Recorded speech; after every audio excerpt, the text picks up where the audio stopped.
Now, it's 100 days since a Bradford teacher was brutally attacked by a complete stranger in Thailand, leaving him in a coma. Adam Pickles was working as an English teacher in the city of Pattaya when he was hit with a metal bar.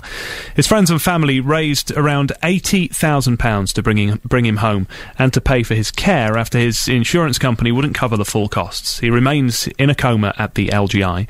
And let's speak now to Neil Clappison, who's one of Adam's best friend, who's from Leeds. Hello to you, Neil. Hello. Hello. Thank you for coming in this afternoon and talking to us. First of all, could you just give us an update on how Adam is doing? Yeah, certainly. It's not that great, unfortunately, as you can imagine.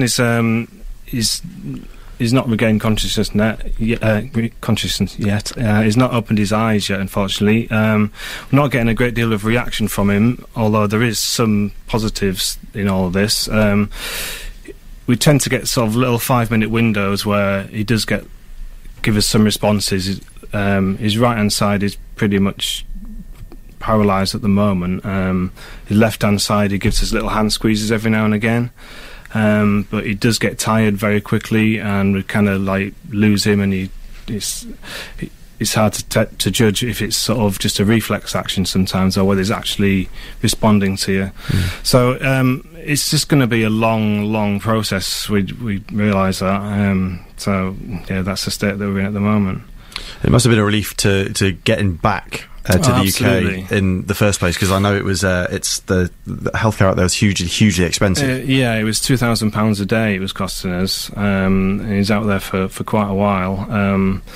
So yeah, and well, also because you hear lots of stories about Thailand hospitals as well. You don't know what the level of treatment is. As it turns out, it was very good, but at the time we didn't know that.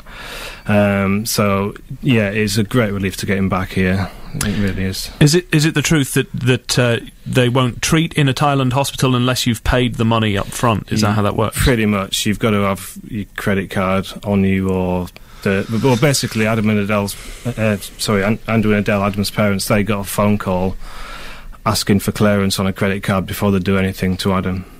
So okay, so relief then to have Adam back in the UK. He's clearly a charismatic guy. I mean, he'd been travelling an awful lot and had been working in Thailand for a number of years. Yeah. How much of a support to you as one of his best friends has it been to see the amount of people that have wanted to get involved and help financially? It's been unbelievable. I never imagined in a million years that it'd get this big. We basically set the Facebook group up just to just to a sense of helplessness, because we realised how much money was going to be needed, and we couldn't get that money together on our own.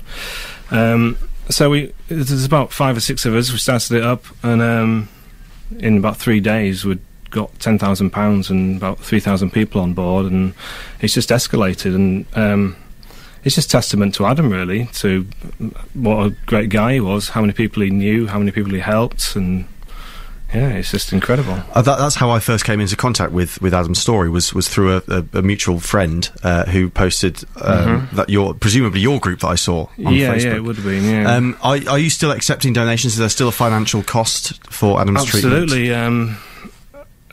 Andrew and Adele are still a good £60,000 out of pocket, something like that. It's my aim to try and get all that money back. We'd like people to go to the website and get all the information on there. It's donatetoadam.org.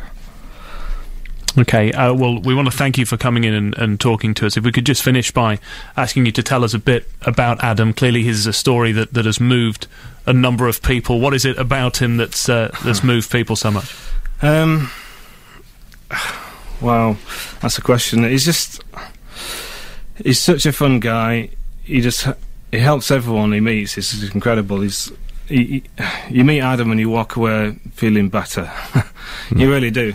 He's just one of those people that just shines, you know. He just, I don't know. It's read the Facebook group. There's testament after testament on there about him. So okay. Well, we want to thank you for coming in, Neil Clappison, best friend of Adam Pickles, who remains in a coma at the LGI, and we wish you the best of luck in terms